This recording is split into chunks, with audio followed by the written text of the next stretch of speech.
ભરૂચના પાંચબત્ત વિસ્તારમાં આવેલ બીજી ટ્રેડ સેન્ટરનો દાદરનો ભાગ ધરાશાયી થતા દોડધામ મચી જવા પામી હતી। ભરૂચ શહેરના વ્યસ્ત પાંચબત્તી સર્કલ ખાતે આવેલ બીજી ટ્રેડ સેન્ટરમાં દાદર ધરાશાયી થવાની ઘટના સામે આવી છે।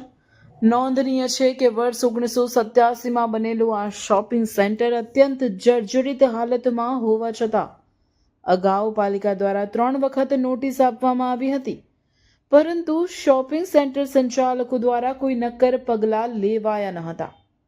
શોપિંગ સેન્ટરમાં આવેલ 2 ક્લિનિક તરફ જતો રસ્તો જોખમી બન્યો હતો। ઘટનાને ધ્યાનમાં રાખીને નગરપાલિકાની ફાયર વિભાગની ટીમે તાત્કાલિક કાર્યવાહી કરી દાદરને સીલ કર્યો છે। પાલિકાની વારંવારની નોટિસ બાદ પણ કોઈ કાર્યવાહી ન થતાં ભવિષ્યમાં મોટી જાનહાનિ સર્જાઈ શકે તેવી શક્યતા વ્યક્ત થઈ રહી છે। જ્યાં સુધી આ જર્જરિત શોપિંગ સેન્ટરને સંપૂર્ણ રીતે સીલ કરી યોગ્ય કાર્યવાહી કરવામાં નહીં આવે ત્યાં સુધી પાંચબત્તીથી સેવાશ્રમ રોડ વિસ્તારને જોખમી ગણવો પડે તેવી સ્થિતિ સર્જાઈ છે। હું બીજી ટ્રેડ સેન્ટરની અંદર મારી કુરિયર સર્વિસની ઓફિસ છે। આગળ પણ 4-5 વર્ષ પહેલાં અમારી ઓફિસ ઉપરથી પેલી જે પેરાફિટ કહેવાય એ પડી ગઈ હતી ને નગરપાલિકા તરફથી 3 નોટિસ આવી છતાં એસોસિએશન પણ કંઈ સતર્ક થતું નથી। હાલ મારી પાછળ જોઈ શકો છો એક ગાબડું પડેલું છે, તો નગરપાલિકાને ખાસ જણાવવાનું કે જવાબદારી પછી તમે કંઈ ને કંઈ આગળ કાર્યવાહી કરો તો જવાબદાર નગરપાલિકા રહેશે અને એસોસિએશન રહેશે બીજી ટ્રેડ સેન્ટરનું। એટલે રિક્વેસ્ટ કરવામાં આવે છે એસોસિએશનને અને નગરપાલિકાને, શોપિંગ સેન્ટરના માલિકોને કે જે જલ્દી સે જલ્દી કંઈક આની કાર્યવાહી કરે।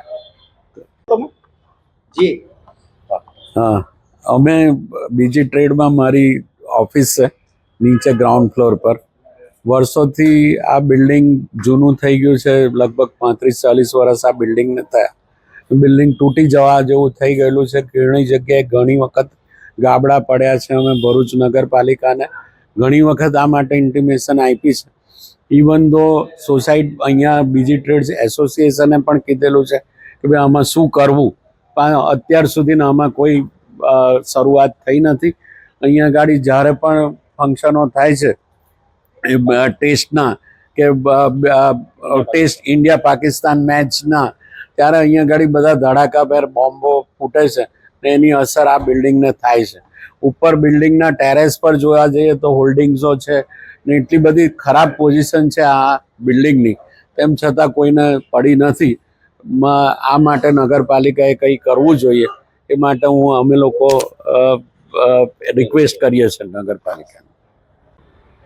हाँ बोलो साहब। હા ઇકબાલભાઈ, શોપિંગ જર્જરિત છે અને વારંવાર ગાબડા પડે છે, શું કહેશો? હવે ગાબડા પડે છે એટલે વારંવાર આપણે એસોસિએશનના સભ્યોને બધાને ભેગા કરવાની કોશિશ કરી, પણ અનફોર્ચ્યુનેટલી આ દેડકાની પાંસળી થતી નથી। એટલે હવે આપણે એક મ્યુનિસિપાલિટી જે એના પર એક્શન લે એના માટે આપણે શું કરી શકવાના છે? એટલે અલ્ટિમેટલી તો મ્યુનિસિપાલિટી જવાબદાર રહેશે કે જાનહાનિ થાય તો। ઇકબાલભાઈ પટેલ।